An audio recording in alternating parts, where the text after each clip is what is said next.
Hello and welcome to Midday Live from the News Hub here at Adesawe Kanda. We are also live on DSTV channel 279. My name is Efua Tieko. The headlines this afternoon. Clamp down on security companies using uniforms similar to that of the police service.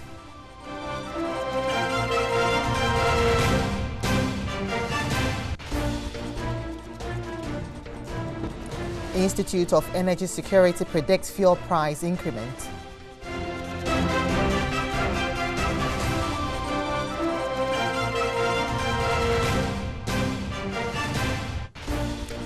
Ghana joins the rest of the world to mark World Food Day.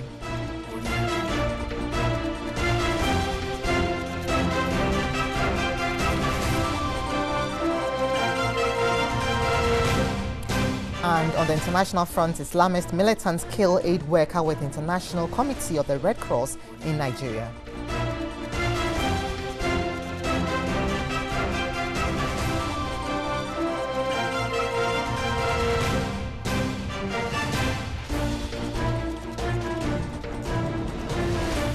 Let's start with issues of security, and the police have detained a Mason after impounding 75 bags of compressed dried leaves suspected to be Indian hemp and 10 cartons of an agrochemical at Ekumpuano in the central region. The suspect, John Mensah Saba, who claimed he was packing the goods for another person to be transported to Cote d'Ivoire, was arrested in an uncompleted building at the Ekumpuano beach. The Divisional Police Commander, ACP Awahini Eje Echampon, said the exhibits have been confiscated for further investigations. And suspect John Mensah Saba, age 28, a Mason from Ekumpuano, with a report that the said suspect was met arranging or parking in an uncompleted building located about 400 meters off the shores of the Atlantic Ocean at Ekumpuano. Suspect on interrogation claimed he was engaged by somebody whose name has been upheld for security reasons to pack the said substance. Suspect has been detained and exhibits detained for further investigations. The police also arrested Bishop Sylvester Dazi, said to be a brother of the suspect, for inciting violence against them. A brother to the suspect, who is a self-proclaimed pastor, was also arrested for allegedly inciting the people of Ekumfi Ebram by giving false information that the police are going to Ekumpuano to transact narcotic business. A statement that compelled the people to arm themselves with cutlasses and barricaded the road from Ekumfi Ebram to Ekumpuano and prevented the police from returning to base. ACP Awahini Eje Achampon urged the public to give the police information on others suspected to be involved in the crime. The police service is set to clamp down on private security organizations who continue to wear uniforms similar to the police service despite several warnings. In a bid to streamline the activities, in 2017, the IGP launched a prescribed set of uniforms for the private security organizations, but some of them are yet to comply. The police has now launched a clampdown on private security organizations who have not complied with the directive.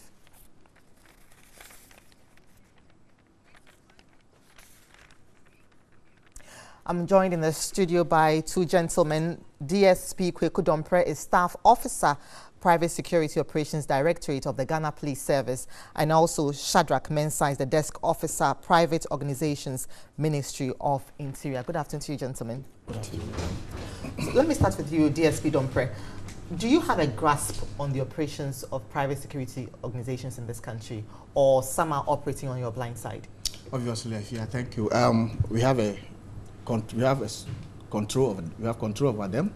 The directorate was established purposely to take care of the activities and the needs of these operators.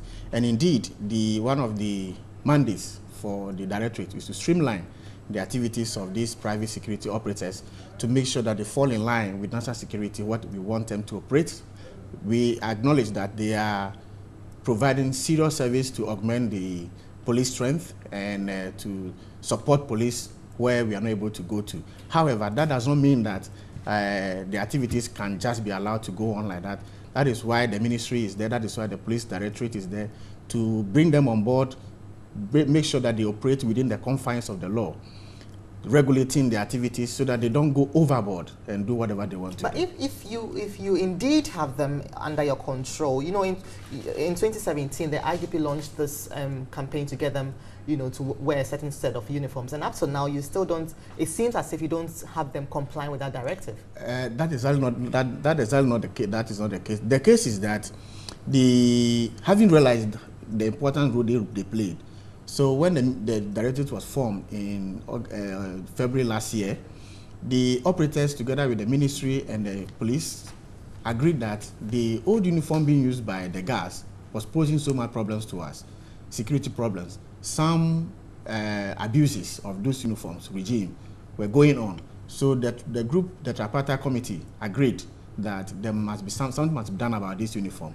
That was how come the uniform, the 3 sets of uniform were, so to speak, approved for them to use. However, at the launch of that meeting, at the launch of that uniform, the IGP made it clear, I mean, it's a decision from the group that some companies might have stock already uniforms. So there's a need for them to be given some space to phase out the old one and come on with the new one. Right.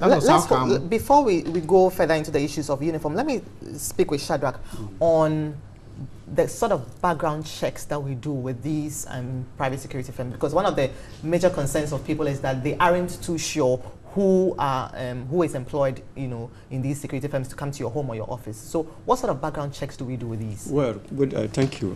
With regard to the gas, what we have actually put in place is that per the LI, they're supposed to actually be, the background is supposed to be checked and actually be licensed. But that implementation has actually yet to be, that policy is actually yet to be implemented. So now what we have actually entreated the operators to do is that when they engage the gas, what they need to do is to go to police for them to verify their criminal checks or the criminal backgrounds before they can engage them. So as of now, that's what we have been doing.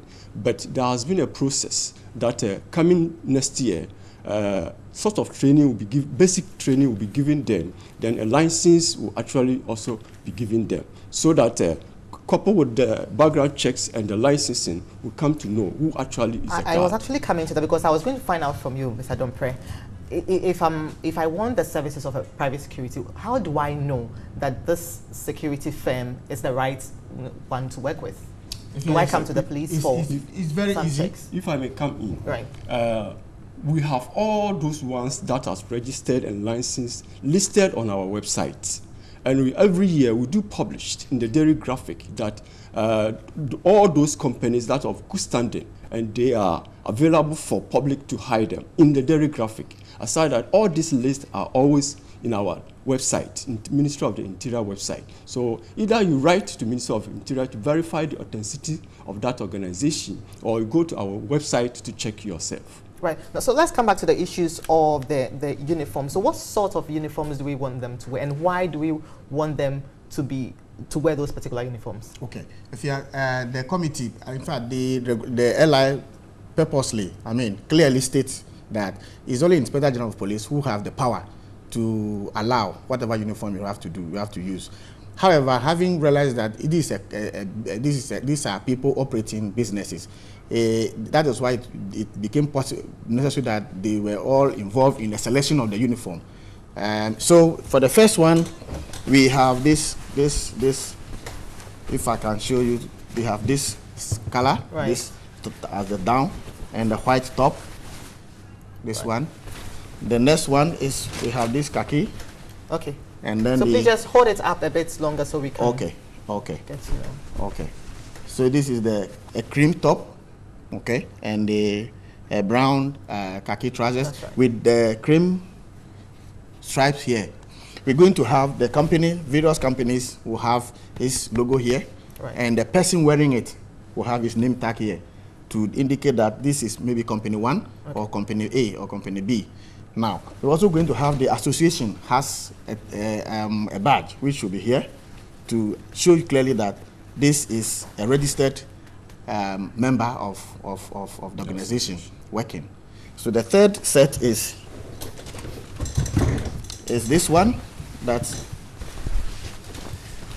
is the third set, right, that we have, and the style and whatever, they are all the same, right, just that the colors are different depending on, and they are selected depending on whatever operations you are involved in. For instance, you are in the mining or you are in the construction industry and all that, so that it caters for whatever business you are into, so that you don't suffer so much as to in terms of wearing white to maybe a construction site, okay, kind of. Right. Thank you very much for your time this afternoon. We've been speaking with Shadrach Mensah, who is with the Ministry of Interior, and also DSP Kweku Dompre from the police service. Now, let's move on to what do you think, because we're asking the public what they think or why the thoughts of Ghanaians on why government only seems to respond to pressure in the form of demonstrations and strikes.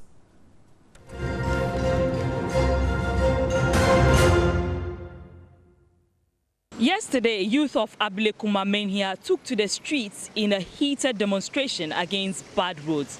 At the end of the day, an excavator was sent to work on the roads. We've had several such incidences before getting responses from government. Does government only wait for demonstrations and strikes before it acts on old issues? We find out today on What Do You Think? Government is not bothered. Nobody cares about the individuals. You could only see that when it's about entering election period, that's where you see some kind of seriousness with these political leaders. When you are given the power, you don't even go there again to see how things are, and let alone talk about any other thing.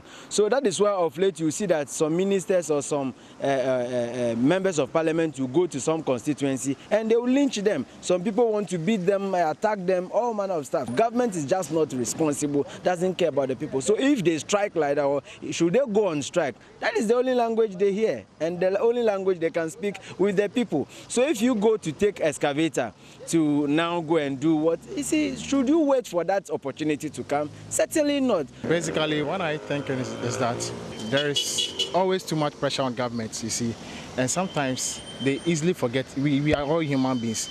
We easily forget things, you understand. It is a good way to remind government on what they are supposed to do, okay, but it depends on how you do it. People demonstrate just to create certain impressions about the government, and people demonstrate probably just for people to know that, oh, they are in need of certain things. Government is not fulfilling this part of the bargain, because as a government, you sign a social contract with the people. You promise them roads, you promise them healthcare, education, infrastructure. And when you are in office, you are not delivering. Definitely, the people will resort to these demonstrations. Look at what is happening at Fair Wages Commission. Those who fix salaries, they are now on strike because of their salaries. And I think our assemblies don't work. It's their responsibility. They should go around, assess the livelihoods of the people. Because it's so sad that you see people that they need to channel their energy doing something else on their roads demonstrating, because they feel like the government is not working. So let's not wait for people to demonstrate, to tell us what to do. That's why they gave us the mandate. So we should go down, assess things that are not working, and put things in place. If you don't make the noise and don't demonstrate, you will not be heard. But I don't think that should be the right thing to do. Because as we are moving in and out, authority or the assemblies, they are the nearest to the community. And I'm sure they have seen all these problems that are coming on and which people are agitating for. So the right thing must be done at the right time. We don't have to wait for people to take the time of business, at least time that they will have to go and work for money, will sit on the streets or demonstrate for their voices to be heard.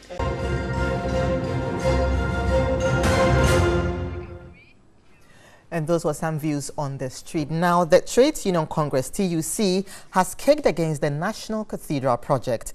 Its Deputy Secretary General Joshua Ansah described the intended project as a misplaced priority on the part of government, following what he termed as the economic challenges confronting the country. He spoke with Daniel Opoku. The TUC was reacting to the decision by government to construct a 5,000-seater National Cathedral. Last week, the President, Nana Akufo-Addo, defended the initiative, describing it as a national priority. But the TUC is of a different view. We are not saying building a cathedral is a bad idea, but what we are saying is that let us do first things first. We think that the first thing is to increase employment. First is to ensure that people live happily in this very country, ensure that national health insurance works. Though government has indicated the Christian community would have to fund the project, he doubted government's insistence that it would not allocate any public funds towards it. We think that there's some kind of hypocrisy amongst the Christian community here. There are people who go to church who cannot even afford 3 square meals a day. There are church members who cannot eat even 1 square meal a day. But here are the pastors and the priests and the bishops and the rest who have now gotten money to contribute to this. We think that if even the money is not coming from the national purse and it's coming from individuals, those monies can be channeled through other social amenities to benefit everybody.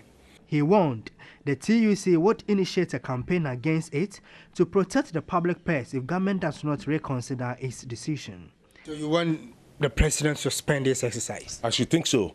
That fine, it can come later on when things are normalized. Everybody is complaining about the economic hardship in this country. Everybody is complaining about social amenities in this country. So we think that first things first. If all these things are settled, then when you are building a cathedral, people will support you to do whatever cathedral you want to put up. The TUC has since indicated plans to convene a meeting with the president on the matter. A research conducted by iPoll Ghana reveals about 64% of Ghanaians are against government's resolve to build a national cathedral. Government's decision to build a national cathedral has been met with stiff opposition from some Ghanaians, with many questioning the relevance of the project. Director of Elections of the CPP, James Kwabnabonfe, for instance, is in court over the decision. According to the research report, opposition to the decision is strongest among the young and highly educated. The research also focused on government's flagship free SHS policy, which began a year ago. Respondents were asked whether they support the policy, and the response was overwhelming across all the demographics. Support for the policy was very strong among the most educated, with men likely to be in favor than women. The situation seemed rather quite different with a double-track system where majority of respondents were against the policy. The research revealed men were more likely to oppose double-track, as were those with tertiary education or higher. The regional distribution of the findings indicate that whereas there was majority rejection of double-track system, Bunahafo respondents were, however, in favor of the policy, whilst respondents from western and eastern regions were split. Another area the research highlighted was Ghana's recent dealings with the Chinese government. A clear majority of the respondents were asked whether they support government's plans to engage in a barter deal with China, rejected the idea. About 68% of respondents were against the idea of government using our natural resources in a barter arrangement with China, reflecting increasing concerns about the motivations behind China's Africa policy and Ghana's own debt vulnerabilities. Men were more likely to support than women, and opposition was most pronounced among respondents between the ages of 18 and 24. So these are the research findings from iPoll Ghana, and we're joined in the studio by a rep from iPoll Ghana, Dr. Kobi Mensah. Thank you, Dr. Mensah. So why did you choose to do the study or research on these topics? Okay, thank you. Well, obviously, these are some of the predominant issues that we've been discussing in the news. Obviously, the issue of barter is widely discussed, but of course, we don't know the national mood about some of these issues. Most of the time, we conjecture because of the seemingly overwhelming discussion in the media. So it was good for us to go down to the people and find out what the reflection is. And most of these actually reflect what has been already established. I was just coming to that from what I read, it seems it follows the pattern of what we all kind of envisaged with the responses in the media and all that. No, but it was also quite interesting, the differences between men and women. You know, for instance, when it comes to free SHL, there was some. Can you give us some background to that? Correct. Well, let me say that obviously the respondents in terms of men and women is not equal. So definitely you're going to have, that imbalance. However, when you actually take, the totality of the sample, and then you look at the percentage differences between whether men support or don't support, and then women support or don't support, you realize that the men are actually higher, than the women.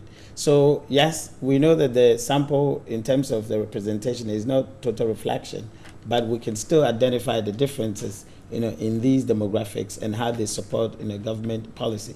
I think that it is good for us to have that micro level, insight, because then we can know, okay, what is it about women that they support or not support? What is it about men that support or not support? We didn't. And does the research bring out those insights? Yeah, we didn't actually ask the reasons supporting, because it's a first, for this. We wanted to test the capability, whether we have the capability to actually sample a larger population within a very short period of time, just about 1 week. And then we realized that capability is there. I mean, again, we didn't want to push in so many questions that can put off people. So we just sampled just about 6 questions to test it. And we realized that, yes, we have the capability. So going forward, we could actually look at the answers, and then we'll look at the reasons. We can ask people, why do you or do you not support a particular policy, for us to have a much more better insight in what people are thinking. So in your dealings with these groups, did they also go beyond these subjects to tell you that there were some other issues that were of concern to them? In fact, where people were supposed to put their regions, we could ask people to indicate where they are. A lot of people put comment on it, which means people are really eager to express, certain, misgivings. People were asking us, why didn't we actually poll about corruption, for example? And then we said, well, we'll do that maybe in the next day. But we thought that these topics were recent. They were in the media, in the cathedral, free SHS, double track. So we thought that let's actually sample that. But of course, in the future, we can look at some of these areas and then post them. Thank you very much, Dr. Kobe Mensah of IPOL, Ghana.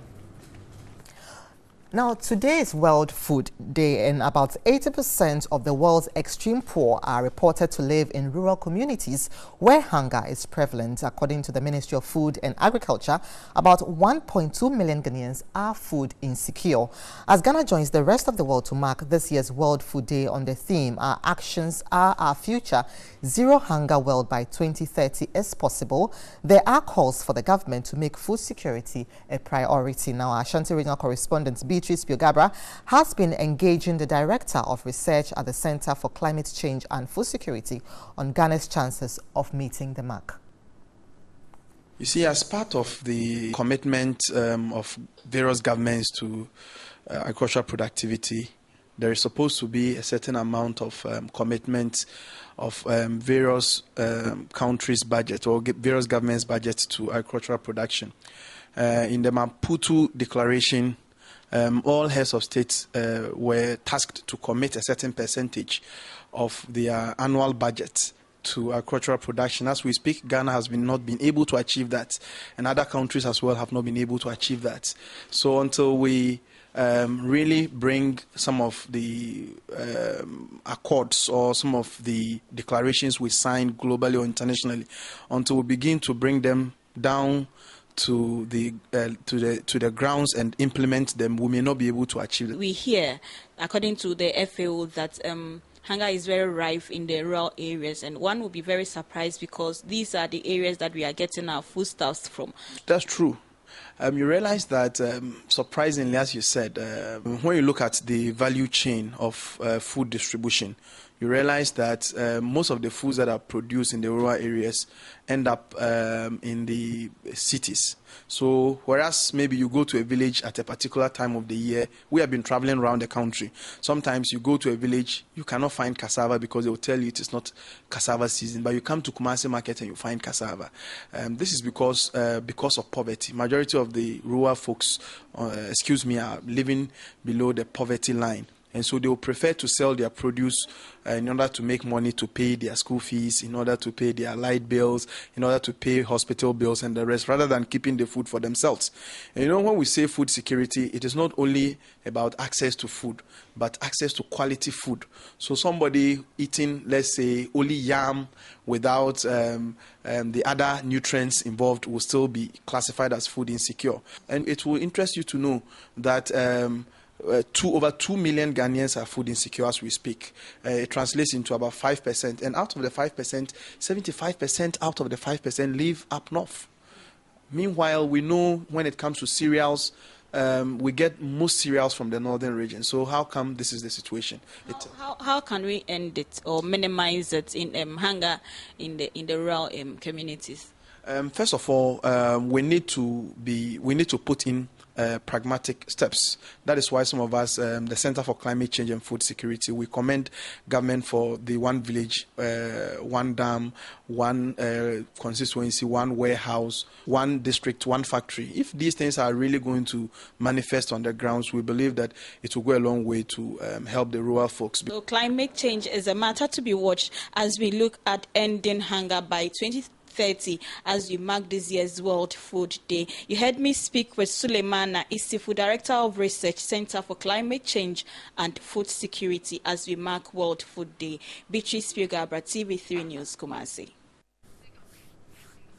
And now it's time for you to file your report.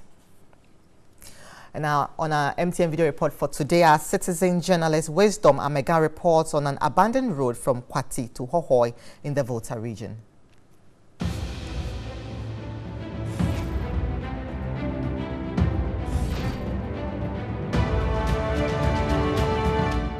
This is part of the Eastern Corridor Road leading from Kwati to Hohoi, to be precisely Afajatu district. For the past 2.5 years now, they have abandoned this road since 2016. They are not even planning to do anything about this particular road for us. Drivers and passengers' life is in danger, especially if you are newcomer. We are pleading to the government to come to our aid and use this particular road for us. It is danger here. This is your citizen journalist, Wisdom Ameka, Volta region.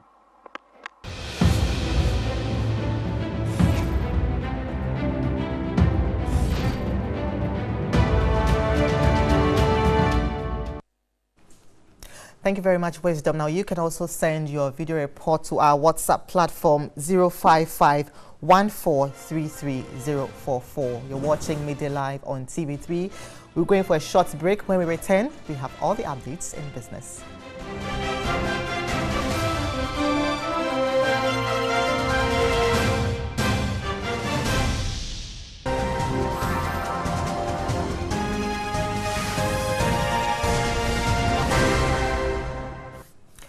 So let's start business on the issue of fuel prices. At the Institute of Energy Security, IES, is predicting a marginal increase in fuel prices in its review of this month's first pricing window spanning October 1 to 15, 2018. The Institute attributed the expected increase to a rise in the average Brent crude price by 5.7%, with the corresponding increment in the prices of gasoline and gas oil on the international market.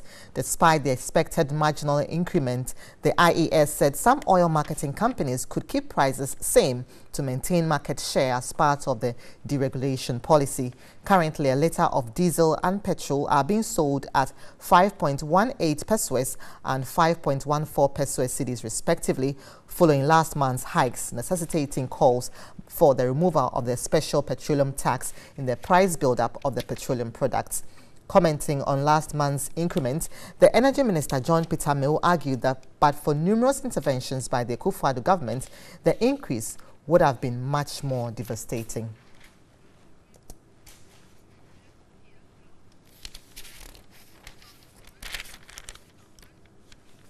The Public Interest and Accountability Committee has cast doubts over government claims it transferred an amount of 403.74 million cedis into the Treasury single account in 2017. Now, this follows claims by PIAC that government, through the Finance Ministry, did not account for the said amount being an unspent portion of the annual budget funding amount.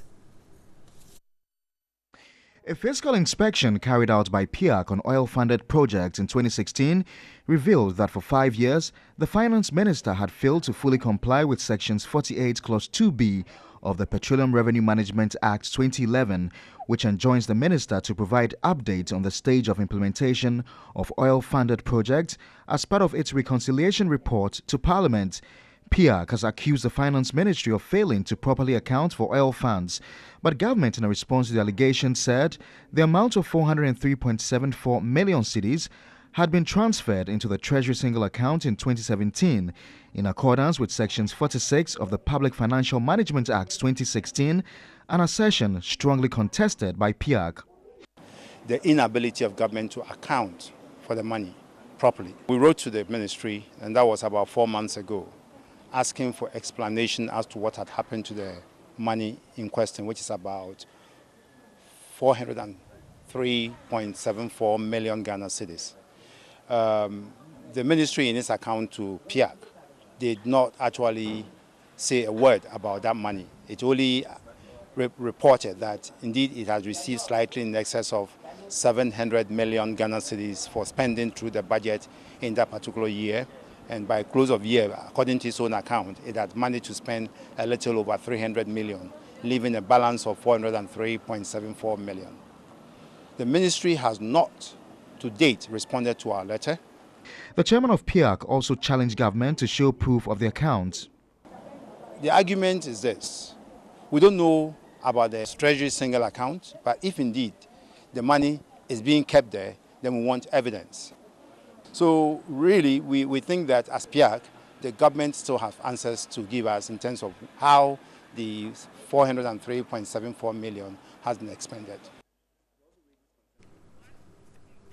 Government is to secure 250 billion cedis as taxes from mobile money transfers by the end of the year. Minister for Business Development, Dr. Mohammed Awal, who made this known at the launch of Ghana Online Mall in Accra, said part of the amount would be used to support 1,350 entrepreneurs to start their businesses. Ghana Online Mall is expected to assist startups showcase their handmade products. It would also assist them to engage in competition with other business partners across the globe. The online platform is also geared towards boosting investor confidence among the business community. Currently, access to funds have remained a major setback affecting businesses in the country. That notwithstanding, the National Entrepreneurship and Innovation Plan (NEP) has trained 7,000 startups, of which 1,350 of them would be provided with funds to start their businesses. Minister for Business Development, Dr. Mohammed Awal, spoke about capitalizing on funds from mobile money transfers to support startup businesses. 2017 alone, 156 billion was traded mobile money. And for 2018, we're estimating over 250 billion. The mobile interoperability that we started last year has clocked 1 million users. Minister of Employment and Labour Relations, Ignatius Bafuewa, is confident the online mall will create adequate jobs for Ghanaians. The online mall platform, which will be a pool of services providers, especially for our students, unemployed graduates, busy moms, artisans, and all those who can offer some form of services in the comfort of their homes. The Ghana Online Mall is expected to complement all digital platforms spearheaded by government.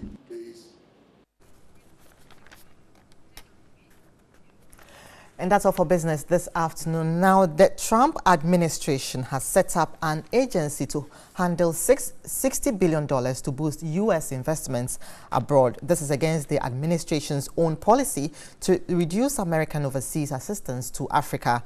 The new agency, the International Development Finance Corporation, will provide loans and insurance to U.S. companies that want to invest in Africa and counter Chinese influence.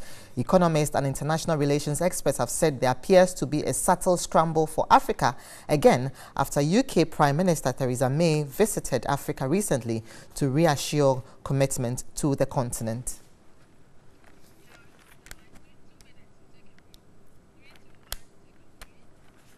And to talk a bit about this is Dr. Yao Graham of the He's the executive director of Third World Network. Good afternoon to you, Dr. Graham. First of all, will it be right to suggest that there's actually a subtle scramble for Africa? No, the scramble is not subtle. It's very naked. Dr. Graham, can you hear me? I'm saying this scramble is not subtle. It's very naked. No, right. So why, I mean, at the beginning of the Donald Trump's administration, we all heard his narratives on how he wasn't going to focus so much on Africa. So why this sudden shift?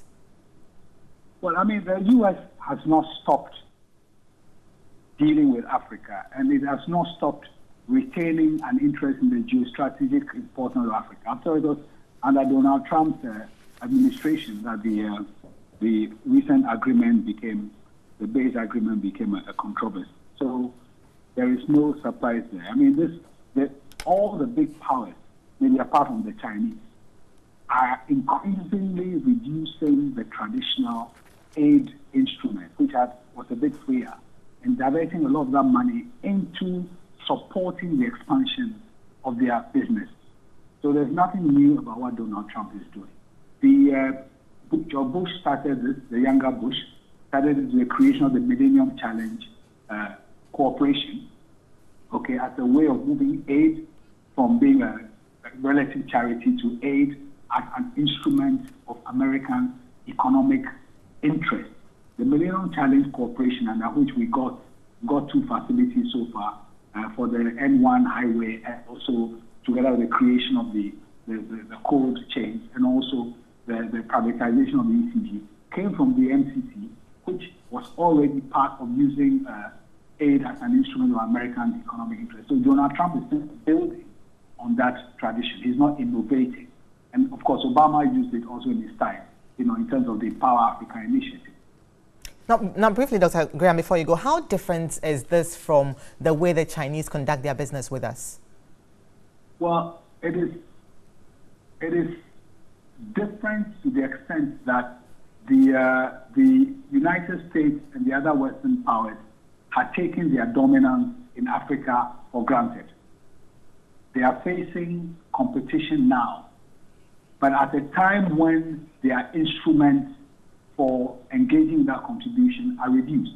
Now, this expansion of a fund to 60 billion to lend to Africa and other places, we need to put it in perspective. I mean, the China Exim Bank and the China Development Bank, between them, are sitting on more than $2 trillion. $2 trillion, which is more than the combined capital reserves of all the major Western development banks combined. Well, thank you very much, Dr. Yao Graham of the Third World Network. Now, we're taking a break, and shortly, when we come back, we have sports with Nana Kujoafre.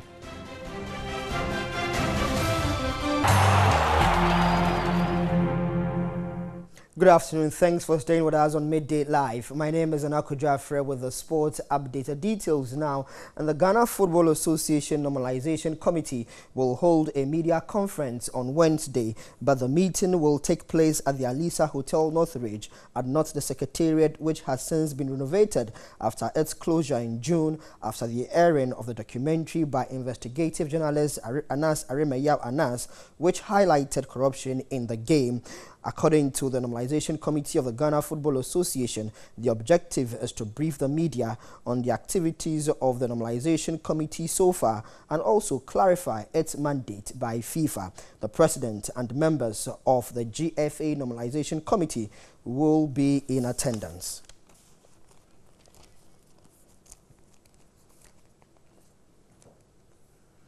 And now let's build up to the 2018 Africa Women's Championship to be held in Ghana, and referees selected to officiate at this year's 2018 Africa Women's Championship have arrived in Cape Coast for a 5-day CAF Elite A Women's course.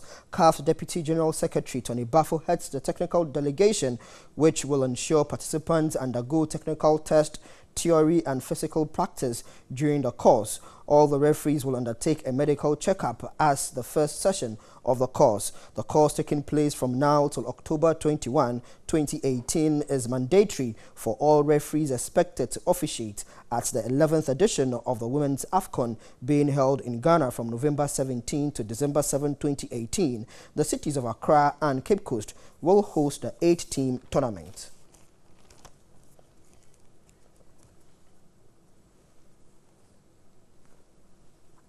Meanwhile, the Accra Sports Stadium is 90% ready to host the 2018 Africa Women's Championship with a month to the start of the tournament. That is according to the project manager in charge of the renovation of the stadium, Osei Bediako Mohammed. Nanekia Mankwa has more. The Accra Sports Stadium is ready to host the Africa continent again. The facility has been shut down for about 6 months to put it in shape for the 2018 Africa Women's Championship. And while a lot of talk has centered around the readiness of the facilities, officials in charge of the renovation insist everything will be fine. Officials say they have spent 12.5 million cedis on the renovation of the stadium, upgrading it structurally and working on the pitch. Kube Ghana, who have been working on the project, say the structure will be ready to host the opening game on November 17th. For us to finish before the tournament, that is 100% possible. We've just started September and we are finishing in October. So we'll finish before the November edition. If it is about hosting for the edition on the 17th of November, that one we are 100% sure. You see that all the structural work over. The seating at the Independence Square and the Conference Center end of the stadium is being upgraded, and in response to concerns that rusting could wreck the stands, the contractors are reworking it. The VIP stand and media center are all being upgraded, as are the washrooms that was a major source of concern for visitors to the stadium. Away from the Women's AFCON as we build up to the 2019 Africa Cup of Nations, which will be held in Cameroon, the identity of the countries that could qualify for AFCON 2019 could be confirmed later today, with countries like Madagascar on the brink of qualification for Africa's biggest football festival. Madagascar could confirm qualification later today if they beat Equatorial Guinea in Antananarivo, along with Senegal, who play Sudan at 5:30 p.m. today. Group C and D are clear-cut for Mali and Algeria, respectively, who have cemented their place at the top and are eyeing a place in Cameroon next year in the penultimate fixture. South Africa beat Seychelles 6-0 over the weekend, and a return fixture today to confirm qualification looks like a formality for the Bafana. Guinea have not lost a game since the qualifiers began, have 9 points from 3 games, and could be cruising to their finals if they keep their momentum going. Uganda and Guinea-Bissau are all on the brink of qualification as well.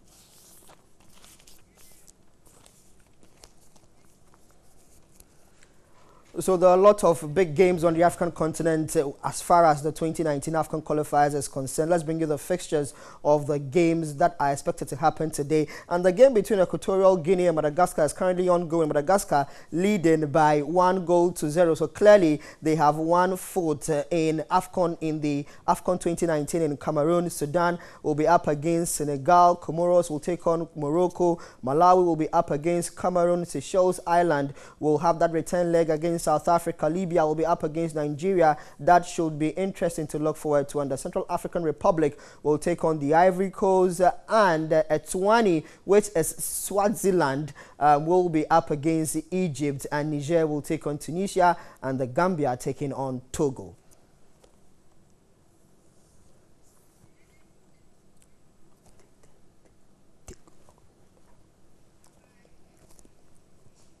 Let's do some boxing news before we wrap up. And Namibia's Paulus Moses has arrived safely in Ghana ahead of his battle against Ghana's Emmanuel Tego. Moses and Tego will battle each other on Saturday at the Bukum Boxing Arena. At stake is the vacant WBO Africa Lightweight Championship. Moses last fought 6 months ago when he failed to win the WBO World Lightweight belt via unanimous decision to Ray Beltran. Tego had his first fight in January with a 10th round technical knockout defense of his IBO lightweight belt against Fernando Salcedo. He was later stripped of the belt after failing to make his mandatory defense against Russia's Fedor Papazov. And that's all the sports on Midday Live. My name is Anako Jaffe. Thanks very much for watching. Always a pleasure serving you. Good afternoon.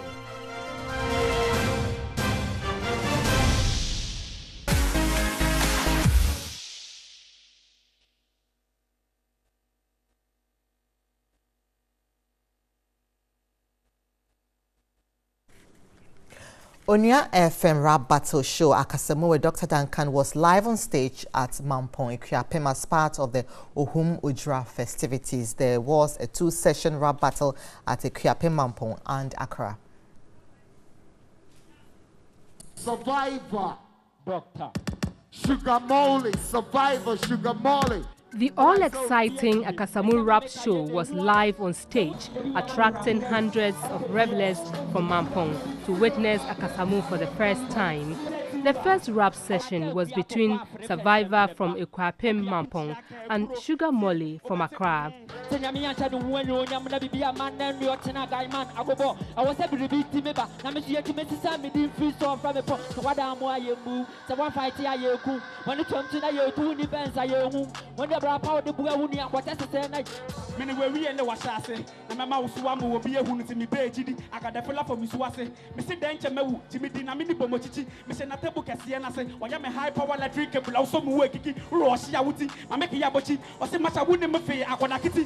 After a hot exchange of rap punchlines, it was tough for the audience to choose the best.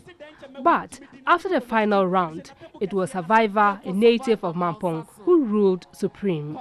The second session of the battle was between KT and Rap Soldier. It certainly was a keenly contested battle as KT came face to face with Rap Soldier, the favorite of the locals. You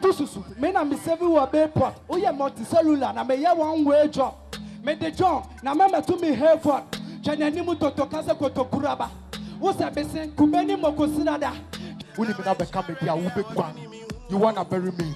Baga, what did you do? 10 feet, not permission. You know the bother me way, you know be the lyrics you get. Never massa over, command man, approve me for power. But hey, Odan-based rapper KT surprised the crowd as he was crowned the best rapper ahead of the more popular Rap Soldier. And of course, the Ikuapem Mampong came alive over the weekend as the 2018 Ohum Ujra Festival was climaxed with a street jam organized by Media General Group.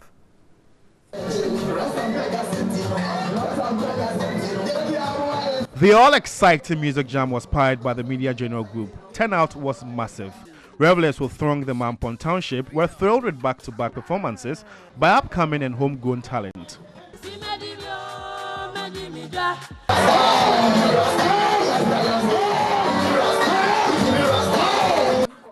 Ikuapem rapper and past winner of MTN Hitmaker, Kontakra was phenomenal on stage.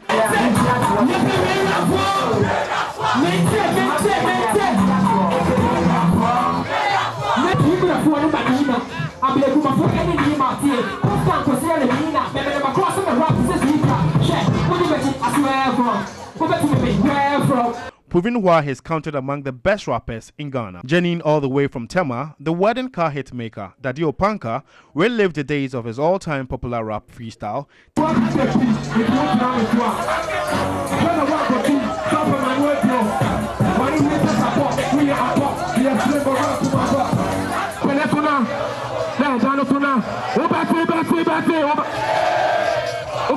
Opanka really made the moment count, giving fans a reason to ask for more.